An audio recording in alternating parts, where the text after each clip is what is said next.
Scam हमारे सामने आया है। नीट एक बहुत बड़ा पेपर होता है जो 12वीं के बाद विद्यार्थी कई साल उसका कोर्स करने की तैयारियां करते हैं, परीक्षा में जाने की तैयारियां करते हैं। और एक परिवार में भी वो उत्साह होता है कि हमारा बच्चा कल डॉक्टर बनेगा, कोई अच्छी पोस्ट में बैठेगा। तो एक परिवार में भी ऊर्जा होती है। वो बच्चा कितनी तपस्या करता है, कितनी वैकेंसी की कितनी उम्मीद होती है उसको कि वैकेंसी जो फिल होगी उसमें मेरा नाम भी होना चाहिए। उसके लिए वो दिन रात मेहनत करता है। और जाकर आप देख सकते हो कितना बड़ा स्कैम। 24 लाख स्टूडेंट्स कोई थोड़ा स्टूडेंट्स नहीं है। कहते हैं युवा देश की रीढ़ की हड्डी है। तो युवाओं को किस प्रकार से प्रताड़ित किया जा रहा है यहाँ पर एडमिनिस्ट्रेशन द्वारा, कहीं ना कहीं बहुत बड़ा एक सवाल का विषय बन चुका है। आप देख सकते हो 2021 का वाक्य देखिए, जिसमें 4 विद्यार्थी जिन्होंने 720 रैंक नीट के पेपर्स में लिए थे। 2022 का वाक्य देख लीजिए, जिसमें 715 रैंक आया, जिसमें 4 विद्यार्थियों का 415 रैंक आया। और 2023 का वाक्य देखिए, जिसमें 720 2 से 3 विद्यार्थियों के रैंक आए। और 2024 में तो इतिहास ही रच दिया है। बिल्कुल 67 ऐसे स्टूडेंट्स हैं। मैं उनकी योग्यता पे सवाल नहीं उठा रहा हूं, मैं सिर्फ एक बात कर रहा हूं प्रशासन के ऊपर भी एक प्रश्न चिन्ह है कि अगर 67 स्टूडेंट्स हैं तो 67 स्टूडेंट्स को आप फिल कहां करोगे। जो दिल्ली एम्स है वहां तो 56 सीट्स हैं, मतलब वो 11 विद्यार्थी तो एम्स में भर्ती नहीं होंगे। आप मतलब बात करते हो युवा की एजुकेशन के ऊपर। यहाँ तो ऐसे ऐसे एडमिनिस्ट्रेशन में अधिकारी बैठाए हैं, या ऐसे ऐसे जो हमारे शिक्षा मंत्री हैं, मैं धर्मेंद्र प्रधान जी, उनसे ये सवाल भी है कि शिक्षा का जो आप बात करते हो कि एजुकेशन के ऊपर पॉलिसीज बनाते हैं, और पॉलिसीज भी वो लोग बनाते हैं जिन लोगों को समझ ही नहीं है एजुकेशन के बारे में। ਦ ਵੀਜ਼ਾ ਕਿੰਗ ਲੈ ਕੇ ਆਇਆ ਤੁਹਾਡੇ ਕੈਨੇਡਾ ਜਾਣ ਦੇ ਸੁਪਨੇ ਨੂੰ ਸਾਕਾਰ ਕਰਨ ਦੇ ਲਈ ਇੱਕ ਰਾਮਬਾਣ। ਜੀ ਹਾਂ, ਬਿਲਕੁਲ ਸਹੀ ਸੁਣ ਰਹੇ ਹੋ। ਅਗਰ ਤੁਹਾਡੇ ਕੋਲ ਕੋਈ ਸਪਾਂਸਰਸ਼ਿਪ ਨਹੀਂ ਹੈ, ਤੁਹਾਡੇ ਕੋਲ ਕੋਈ 올ਡ ਫੰਡ ਨਹੀਂ ਹੈ, ਤੁਹਾਡੀ ਫਾਈਲ ਤੁਹਾਨੂੰ ਲੱਗਦਾ ਕਿ ਇਨਕੰਪਲੀਟ ਆ, ਅਸੀਂ ਕੈਨੇਡਾ ਕਦੀ ਜਾ ਹੀ ਨਹੀਂ ਸਕਦੇ, ਅਸੀਂ ਤੁਹਾਨੂੰ ਗਾਈਡ ਕਰਾਂਗੇ ਬਹੁਤ ਹੀ ਘੱਟ ਸਮੇਂ ਦੇ ਵਿੱਚ ਤੁਸੀਂ ਆਪਣੀ ਕੈਨੇਡਾ ਦੀ ਫਾਈਲ ਨੂੰ ਕਿਸ ਤਰੀਕੇ ਦੇ ਨਾਲ ਅਪਲਾਈ ਕਰਨਾ ਹੈ ਤੇ ਕਿੱਦਾਂ ਕੈਨੇਡਾ ਦਾ ਵੀਜ਼ਾ ਆਪਾਂ ਲੈਣਾ। ਅਗਰ ਤੁਹਾਡਾ ਬਜਟ ਘੱਟ ਹੈ ਜਾਂ ਵੱਧ ਹੈ, ਸਾਨੂੰ ਬਜਟ ਦੀ ਕੋਈ ਪ੍ਰੋਬਲਮ ਨਹੀਂ ਹੈ, ਅਸੀਂ ਤੁਹਾਨੂੰ ਗਾਈਡ ਕਰਾਂਗੇ, ਗਲਤ ਰਸਤੇ ਤੋਂ ਹਟਾਵਾਂਗੇ। ਅੱਜ ਕੱਲ ਮਾਰਕੀਟ ਦੇ ਵਿੱਚ 5000 ਚ 10000 ਚ 25000 ਦੇ ਵਿੱਚ ਵੀਜ਼ਾ ਲੈ ਲਓ, ਇਦਾਂ ਦੀ ਬਹੁਤ ਸਾਰੀ ਤੁਸੀਂ ਐਡਵਰਟਾਈਜ਼ਮੈਂਟ ਦੇਖ ਚੁੱਕੇ ਹੋਵੋਗੇ। ਲੇਕਿਨ ਦ ਵੀਜ਼ਾ ਕਿੰਗ ਇਹੋ ਜਿਹਾ ਬ੍ਰਾਂਡ ਹੈ ਜਿਹੜਾ ਕਿ ਗੱਲਾਂ ਘੱਟ ਤੇ ਕੰਮ ਜ਼ਿਆਦਾ ਕਰਦਾ। ਅਸੀਂ ਤੁਹਾਡੀ ਫਾਈਲ ਨੂੰ ਦੇਖ ਕੇ ਤੁਹਾਨੂੰ ਗਾਈਡ ਕਰਾਂਗੇ ਕਿ ਆਪਾਂ ਵੀਜ਼ਾ ਕਿੱਦਾਂ ਲੈ ਸਕਦੇ ਆ, ਕਿਉਂਕਿ ਅੰਬੈਸੀ ਨੂੰ ਨਹੀਂ ਪਤਾ ਤੁਸੀਂ 20000 ਖਰਚਿਆ ਜਾਂ 25000 ਖਰਚਿਆ। ਅੰਬੈਸੀ ਨੂੰ ਪਤਾ ਹੈ ਕਿ ਤੁਹਾਡੀ ਫਾਈਲ ਦੇ ਵਿੱਚ ਕੀ ਲੱਗਾ ਜਾਂ ਕੀ ਨਹੀਂ ਲੱਗਾ। ਅਸੀਂ ਤੁਹਾਨੂੰ ਉਹ ਡਾਕੂਮੈਂਟਸ ਲਗਵਾਵਾਂਗੇ ਤੁਹਾਡੀ ਫਾਈਲ ਦੇ ਵਿੱਚ ਜਿਹਦੇ ਨਾਲ ਵੀਜ਼ੇ ਆਉਂਦੇ ਨੇ। ਜੀ ਹਾਂ, ਬਿਲਕੁਲ ਸਹੀ ਸੁਣ ਰਹੇ ਹੋ। ਇਸ ਲਈ ਆਪਣਾ ਮੌਕਾ ਨਾ ਗਵਾਉਂਦੇ ਹੋਏ ਨੀਚੇ ਦਿੱਤੇ ਗਏ ਨੰਬਰ ਤੇ ਸੰਪਰਕ ਕਰੋ ਤੇ ਅਪॉइंटमेंट ਨੂੰ बुक करो। सत श्री अकाल। नमस्कार, आप देख रहे हैं जेके लाइन न्यूज़ और मैं आकाश शर्मा। इस समय जो बात चल रही है वो कहीं ना कहीं नीट और कुछ एग्जाम्स को लेके, और साथ ही जम्मू कश्मीर के हालात हैं, उस सब पर बातचीत आज करेंगे। मेरे साथ प्रतीक रैना है, सामाजिक कार्यकर्ता हैं, इनसे बातचीत करेंगे। प्रतीक, किस तरह देखते हैं इस समय जो देश भर से आवाज़ें आ रही हैं वो नीट के एग्ज़ाम को लेके आ रही हैं कि इतिहास में इस बार पहली बार हुआ है ऐसा? सबसे पहले आपका धन्यवाद।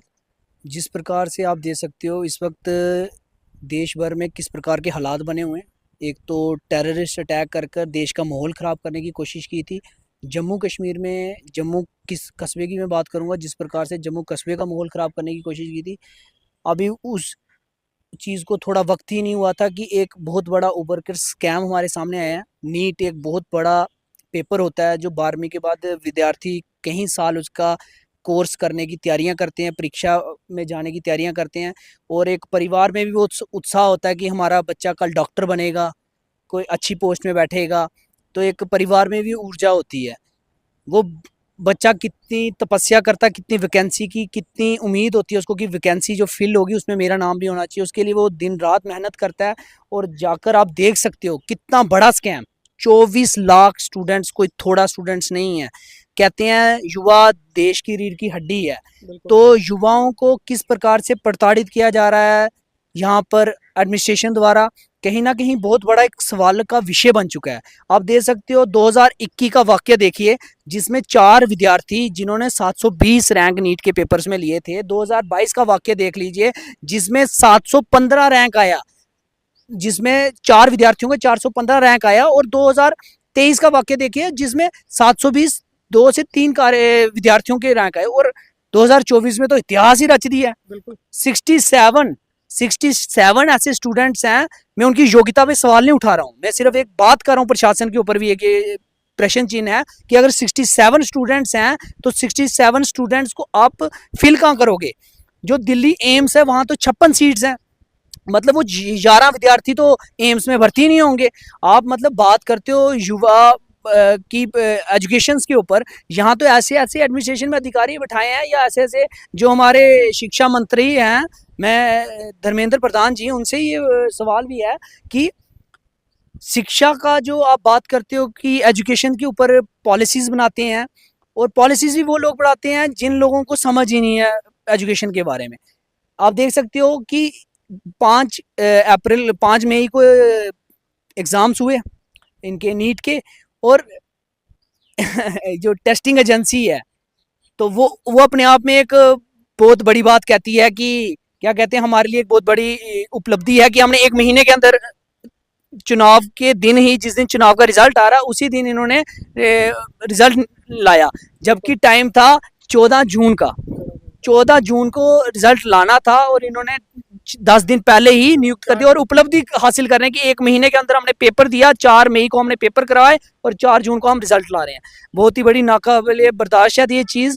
और इसके ऊपर एक प्रश्न चिन्ह इस चीज़ का भी है कि आज तक इतिहास में ये नहीं हुआ कि 67 स्टूडेंट और 67 के 67 स्टूडेंट 720 रैंक पहले, और देखो उनमें भी एप्लीकेशन फॉर्म जिसका ज़्यादा बड़ा होगा उसको मेरिट में नहीं फॉल करेगा, वो मतलब उनको आप एम्स में भर्ती नहीं कर सकते हो। मतलब ये एक बहुत बड़ा क्वेश्चन मार्क है एडमिनिस्ट्रेशन मतलब को। यही है कि कहीं ना कहीं जो देश का युवा है वो देश की रीढ़ की हड्डी है।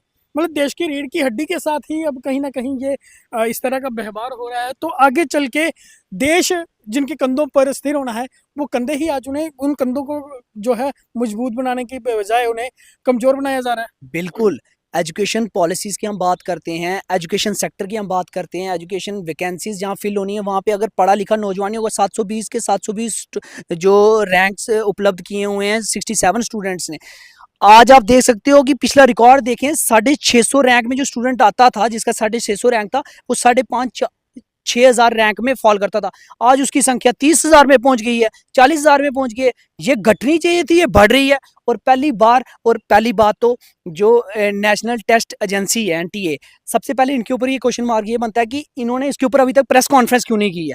ये सिर्फ प्रेस रिलीज के जरिए बात करें, प्रेस कॉन्फ्रेंस करके लाखों लोगों के लाखों भविष्य के साथ खिलवाड़ हो रहा है कि उनके इतने क्वेश्चन हैं, इतने जवाब देने पड़ रहे हैं। ट्विटर्स में लोग सवाल उठा रहे हैं कि आज का तो वो 21वीं सदी का ये छात्र है, 21 सदी के ये लोग हैं, उन लोगों के माँ बाप भी सेटिस्फाई नहीं है इनके क्वेश्चन से, जो वो भी परेशान है। तो अब एक और सवाल रहेगा जम्मू कश्मीर से जुड़ा हुआ। जम्मू कश्मीर में पिछले कई सालों से विधानसभा चुनाव नहीं, इसे लेके युवा कितना परेशान है और युवाओं को क्या क्या नुकसान जो है वो चुनाव ना होने के कारण उठाने पड़ रहे हैं। देखिए विधानसभा का चुनाव तो बहुत ज़रूरी हो चुका है इस वक्त जम्मू कश्मीर यूटी के अंदर, क्योंकि 2019 के बाद आज आप देख लीजिए लगभग 6 साल होने में आ गए हैं और अभी तक चुनाव नहीं हो रहे। और चुनाव एक बहुत बड़ा क्वेश्चन मार्क भी हो गया कि चुनाव क्यों नहीं हो रहे। अगर आप असेंबली के एमपीज़ के चुनाव करा रहे हो, आप बोल रहे हो देश की स्थिति अच्छी है, कश्मीर की स्थिति अच्छी है, आप G20s करा रहे हो, तो एक चुनाव का ये जो मुद्दा बनाया हुआ है, इसको चुनाव होने चाहिए जम्मू कश्मीर असेंबलीज़ के, और असेंबलीज़ में नए लोगों को चेहरा बनाया चाहिए, नए युवा पीढ़ी को आगे लाना चाहिए। इस चुनाव के माध्यम से युवा लोगों को उठ के आना चाहिए, लोकल दल मजबूत होने चाहिए, ना कि ये नेशनल पार्टियों के चक्करों में लड़ते रहो आपस में। तो कोई नेशनल पार्टी का मुद्दा होगा, जो ग्राउंड का मुद्दा होगा, कोई नेशनल पार्टी वाला हल नहीं कराएगा, वो लोकल मुद्दे में लोकल लोग ही मुद्दा हल कराएंगे। तो लोकल दलों को मजबूत करो और लोकल लोग आगे उठ के आएँ। और इस वाले आने वाले असेंबली चुनाव में हमारे प्रधानमंत्री मोदी जी ने भी अब कह दिया है कि बहुत जल्द असेंबली चुनाव यहाँ पे श्रीनगर में श्रीनगर में बोल दिया है कि बहुत जल्द जम्मू कश्मीर को स्टेटहुड का दर्जा भी मिलेगा और उसके बाद चुनाव भी कराए जाएंगे, ये बोला है।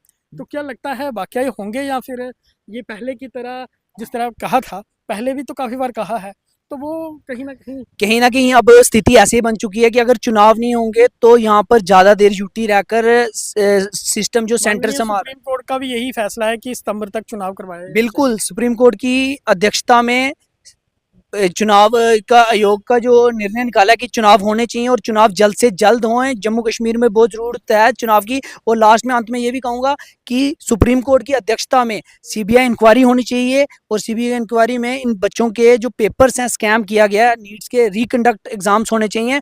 और जो आपने असेंबली इलेक्शन की बात की, असेंबली इलेक्शन जल्द से जल्द जम्मू कश्मीर के अंदर होने चाहिए और बढ़ चढ़ कर लोग इसमें भागीदार बनेंगे और अपना प्रतिनिधि चुनेंगे। और बहुत ज़रूरत है इस वक्त, चाहे छात्र हो चाहे आम समाज का नागरिक हो, सभी को ज़रूरत है इस वक्त असेंबली इलेक्शन की। धन्यवाद। बिल्कुल ये कहा है कि नीट के जो स्कैमर हैं, नीट के की जो है वो स्कैम हुआ है, उस पर सीबीआई इंक्वायरी होनी चाहिए, दोषियों को कड़ी से कड़ी सज़ा मिलनी चाहिए और एग्जाम रिकंडक्ट होना चाहिए। फिलहाल आपको क्या लगता है? कमेंट बॉक्स खुला हुआ है, कमेंट बॉक्स में अपनी महत्वपूर्ण राय जो है ज़रूर रखें। फिलहाल वीडियो को ज़्यादा से ज़्यादा शेयर करें। फिलहाल के लिए इतना ही, और भी लेटेस्ट अपडेट के लिए आप बने रहें, देखते रहें जकेलाई न्यूज़। मुझे यानी कि विकास शर्मा और कैमरा पर्सन अमन को दीजिए इजाज़त। नमस्कार, जय हिंद, जय भारत, जय जम्मू कश्मीर।